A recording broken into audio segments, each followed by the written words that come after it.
नमस्कार दोस्तों, target with UP triple में आप सभी का स्वागत है। दोस्तों, जैसा कि आप थंबनेल में ही देख चुके होंगे कि हम 10 मिनट में रिवीजन करेंगे हिंदी के जो 50 क्वेश्चन होंगे ज्ञान मुद्दा प्रैक्टिस सेट से। चलिए दोस्तों, शुरू करते हैं। आप जानते हैं कि गद्यांश जरूर पूछा जाता है, 4 नंबर या 5 नंबर का आता है गद्यांश। अगर हमने इसको तो पढ़ा है दोस्तों, और एक बार इसे हमने हल भी किया हूँ, इसीलिए मैं फास्ट रिवीजन कराऊंगा। दोस्तों, अगर आपको पीडीएफ चाहिए तो हम टेलीग्राम लिंक दे देंगे, आप वहीं से डाउनलोड कर लेना यह पीडीएफ और आप भी टेस्ट देना। हम सॉल्व करने जा रहे हैं दोस्तों, आप देखिए, बस आप देखते रहिए, आपको याद हो जाएगा। बस एक बार नहीं 2 बार देखिए, जिससे कि आपको याद हो जाए। चलिए शुरू करते हैं दोस्तों। यह हमने पढ़ा है, इसमें दिया है कि धर्म का आचरण का उद्देश्य क्या होना चाहिए। धर्म का आचरण का उद्देश्य होना चाहिए अच्छे कर्मों और गुणों को प्रकाश फैलाना। यही ऑप्शन सही होगा दोस्तों, इसमें लिखा गया है, इसीलिए मैंने मारा हूँ। और अगला क्वेश्चन है, कठोर सत्य किसे कहा जाता है। कठोर सत्य आप जानते हैं कि भौतिक शरीर नश्वर होती है। ऑप्शन नंबर ए सही हो जाएगा। और हमारा जीवन सदा प्रेरणा बन सकता है यदि हम निस्वार्थ भाव से परोपकार करें। तो दोस्तों, वैसे भी आप बिना गद्यांश पढ़े ही इसको सॉल्व कर सकते हैं, अगर आपके पास थोड़ा तरीका है सोचने का। और अगला क्वेश्चन देखिए, निर्वक भावनाओं पर विजय पाने के लिए क्या किए जाने की आवश्यकता बताई गई है। अच्छे कर्मों के नाम पर अमर होना, ये थोड़ा आपको पढ़ना पड़ेगा, इसलिए ऑप्शन नंबर डी सही हो जाएगा। अब व्याकरण शुरू करते हैं दोस्तों। दिया गया है कि संयुक्त स्वर किसे कहते हैं। संयुक्त स्वर कौन है। आओ, इसमें संयुक्त स्वर है, बाकी सब मूल स्वर हैं, या ह्रस्व स्वर भी कह सकते हैं। अंतस्थ व्यंजन कौन होते हैं। अंतस्थ व्यंजनों की संख्या 4 होती है। इसमें ला अंतस्थ व्यंजन है, यार अलावा। और अल्प प्राण हर वर्ग का पहला, तीसरा और 5वां व्यंजन होता है, यानी चा इसमें पहला व्यंजन है और सब दूसरा व्यंजन है दोस्तों। और सघोष या घोष किसे कहते हैं। हर वर्ग का तीसरा, चौथा और 5वां व्यंजन सघोष होता है दोस्तों। हर वर्ग का तीसरा, चौथा और 5वां व्यंजन, क्योंकि बा तीसरा व्यंजन है, इसलिए ऑप्शन नंबर सी सही हो जाएगा। और पापा बाबा माँ जो उच्चारण होता है वह किसके अंतर्गत होता है। ओष्ठ के अंतर होता है। जो ओष्ठ का उच्चारण स्थान है यह पापा बाबा के अंतर्गत आता है। और योग ऋण शब्द कौन सा है। योग ऋण का मतलब है, जैसे कि प्रायवाची समझ लीजिए, प्रायवाची यानी पादप। योग ऋण मतलब कि जैसे कि रचना के आधार पर कितने प्रकार के होते हैं संज्ञा, रूढ़, यौगिक और योग रूढ़, यानी यही योग रूढ़ पूछ रहा है, क्योंकि इसमें मेन अर्थ ना होकर कोई दूसरा अर्थ निकलता है। जैसे कि प्रायवाची शब्द समझ लीजिए, या समास का बहुब्री समास हो गया। मुहौर्म का संधि विच्छेद क्या होता है। दोस्तों, इसमें सबसे ज़्यादा कन्फ्यूजन हो जाता है कि जो उर्मी दिया गया है, इसी में कन्फ्यूजन होता है। तो आप जानते रहिएगा कि जो बड़ा उर्मी होता है वही सही होता है, इसलिए ऑप्शन नंबर सी सही हो जाएगा। अगला क्वेश्चन, नेत्रहीन। नेत्र से जो हीन है, यानी उसमें अलगाव हो रहा, अपादान कारक होगा, या अपादान समास के अंतर्गत तत्पुरुष समास होगा। और अपमान में कौन सा उपसर्ग है। अपमान में आप जानते हैं कि अप उपसर्ग का प्रयोग हुआ है, मूल शब्द मान है।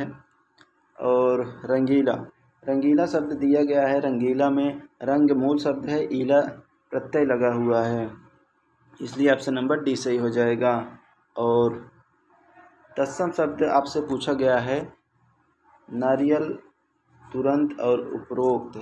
नारियल का नारकेल होता है, और तुरंत का त्वरित होता है, उपरोक्त का उपर्युक्त होता है, लेकिन आलस्य सही लिखा गया है, यही तत्सम है दोस्तों, आलस्य ही सही है, तो बाकी सभी तद्भव लिखा गया है। और कौन सा शब्द तद्भव है। इसमें तद्भव कपूर है, क्योंकि कपूर का तत्सम कर्पूर होता है। कौन सा शब्द देशज है? देशज यानी कूड़ा, कूड़ा या करकट। आप जानते हैं गांव में भी या शहर में भी कूड़ा बोलते हैं। ऑप्शन नंबर डी सही है। अगला क्वेश्चन देखिए, क्वेश्चन नंबर 18 है। कौन सा शब्द विदेशी है? विदेशी शब्द वकील है। आप जानते हैं वकील शब्द अरबी भाषा से लिया गया है। और संज्ञा आपको बताना है कि कौन सा इसमें संज्ञा है। संज्ञा पहाड़ शब्द है, क्योंकि पहाड़ जातिवाचक संज्ञा है। और अगला क्वेश्चन देखिए दोस्तों, इसमें सर्वनाम पूछा गया है कि सर्वनाम कौन सा है। सर्वनाम आप जानते हैं कि सर्वनाम 11 होते हैं। आप ये जानते रहिए कि सर्वनामों की संख्या टोटल 11 होती है, यूपीएससी में पूछा गया था। और विशेषण शब्द कौन सा है? विशेषण शब्द या विद्वान शब्द विशेषण है, बाकी सभी विशेष हैं। एक भाववाचक है सुंदरता। प्रेरणार्थक शब्द क्या है? जो स्वयं से न करके किसी दूसरे के द्वारा कराया जाता है, जैसे सुनना का सुनाना। ऑप्शन नंबर सी सही हो जाएगा दोस्तों। अगला क्वेश्चन देखिए, अव्यय शब्द इसमें पूछा गया है कि कौन सा अव्यय है। अव्यय शब्द थोड़ा है, थोड़ा यह अव्यय शब्द है, क्योंकि दोस्तों अव्यय का मतलब है जिसमें अलगाव न किया जा सके। अगला क्वेश्चन देखिए, क्वेश्चन नंबर 24 है। अतिथि का पर्यायवाची शब्द क्या है? अतिथि का पर्यायवाची आगंतुक होता है। आगंतुक होता है अतिथि का पर्यायवाची। और जागृति शब्द का विलोम क्या होता है? जागृति का मतलब जागने वाला, सुसुप्ति मतलब सोने वाला। ऑप्शन नंबर बी सही हो जाएगा, 25 का बी। और अगला क्वेश्चन, जो दान पर चलता हो, जो दान पर चलता है उसके लिए एक शब्द आपको बताना है, उसे दान वृत्ति कहते हैं।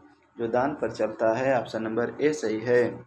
अगला क्वेश्चन दी गया, एक द्वीप है एक द्वीप है, इसका सही अर्थ क्या है? एक, अगर आप एक भी जानते हैं, द्वीप माने टापू होता है, तो एक द्वीप माने हाथी होता है। ऑप्शन नंबर ए सही है। क्वेश्चन नंबर 28, मूक शब्द का अनेकार्थ शब्द नहीं है, इनमें से कौन सा? मूक माने गूंगा होता है, चुप होता है, विवश होता है, लेकिन शांत नहीं होता है, इसलिए ऑप्शन नंबर सी सही है। अगला क्वेश्चन, किस शब्द की वर्तनी शुद्ध है? अत्यधिक शुद्ध वर्तनी लिखा गया है, ना कि अत्यधिक नहीं होता, अत्यधिक होता है, इसलिए ऑप्शन नंबर डी सही है। और अशुद्ध वर्तनी कौन सा है? अशुद्ध वर्तनी मिथिलेश कुमारी गलत लिखा गया, बाकी सभी शुद्ध लिखा गया है। और क्वेश्चन नंबर 31, कर्ता कारक का आपको प्रसर्ग आप जानते रहिए, प्रसर्ग को ही कारक कहते हैं। कर्ता ने यानी ऑप्शन नंबर बी सही हो जाएगा। कर्ता का पहचान पूछा है, कौन सा चिन्ह होता है? ने का चिन्ह होता है। और पुल्लिंग शब्द का चयन करना है, आपको बताना है कि पुल्लिंग शब्द कौन सा है। पुल्लिंग शब्द पहिया शब्द है। दोस्तों अगर आपको पुल्लिंग और स्त्रीलिंग में दिक्कत हो रही है तो आप आदित्य प्रकाशन की बुक है, जितना यूपी ट्रिपल एससी ने पूछा है उसको एक नोट्स बनाइए, उसी में लिख डालिए छाट कर। अगर दिक्कत हो रही तो आप कमेंट करिए, हम उसको करा देंगे। लगभग 40-50 स्त्रीलिंग और पुल्लिंग मिला के हैं बस, टोटल इससे ज़्यादा नहीं है। दोनों मिला के, स्त्रीलिंग और पुल्लिंग दोनों मिला के लगभग 50 शब्द होंगे बस, जो वही बार बार पूछा जाता है।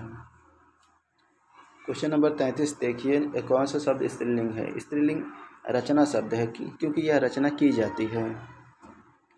किसका प्रयोग सदैव एक वचन में होता है? जो प्रत्येक शब्द दिया गया है इसका प्रयोग सदैव एक वचन में किया जाता है।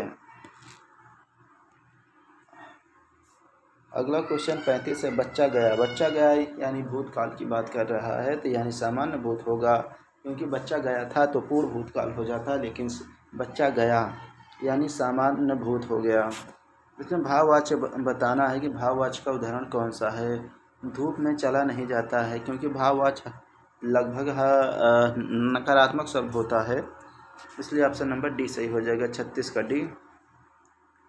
36 का डी।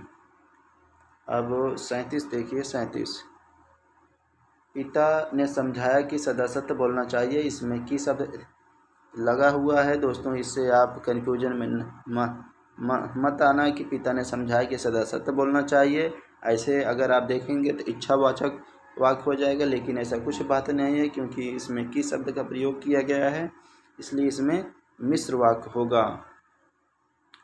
किस शब्द में शुद्धवर्तनी लिखा है? शुद्धवर्तनी अनुभूति होती है दोस्तों, ना कि, और सभी गलत हैं।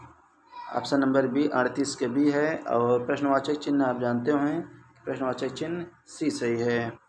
और अगला क्वेश्चन नंबर 40, आँख का पानी ढलना यानी निर्लज्ज हो जाना। क्वेश्चन नंबर 41, कपटी मित्र के लिए कौन सा सही मुहावरा है? आस्तीन का सांप, आस्तीन का सांप यानी कपटी मित्र होता। आँख न दीदा काढ़े का सीधा यानी योग्यता न रहने पर भी काम की सेखी भरना। आडंबर बहुत इन वास्तविकता कुछ नहीं, ऊंची दुकान फीका पकवान, मतलब ऊंची दुकान फीका पकवान। आडंबर बहुत किंतु वास्तविकता कुछ नहीं। दोस्तों समझा नहीं रहा हूँ क्योंकि बस रिवीजन करा रहा हूँ, जिससे कि आपका फटाफट रिवीजन होते रहे हैं। बाकी समझाने के लिए तो लगभग 1 घंटे क्लास चल सकती है इसकी। साहित्यिक विषयों से संबंधित अनुवाद का क्षेत्र कहलाता है काव्यानुवाद, नाट्यानुवाद, कथा साहित्य का अनुवाद। उपरोक्त में से सभी सही है। आप जानते हैं कि खड़ी बोली हिंदी की उत्पत्ति कहाँ से हुई? शौरसेनी अपभ्रंश से हुई है खड़ी बोली की। और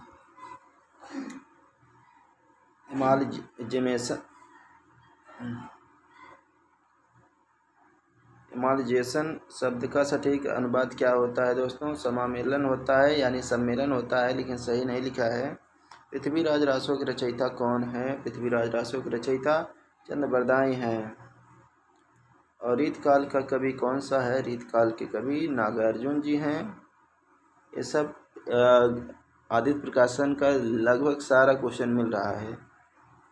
आप जानते हैं कि पंच परमेश्वर बहुत प्रसिद्ध कहानी है प्रेमचंद जी की। और हरी घास पर क्षण भर ये किसकी रचना है?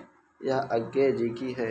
दोस्तों यह वीडियो कैसा लगा आप हमें कमेंट करके ज़रूर बताएं। और अगर आपको समझाना हो तब भी बताइए, या खाली रिवीजन कराना है तब भी बताइएगा।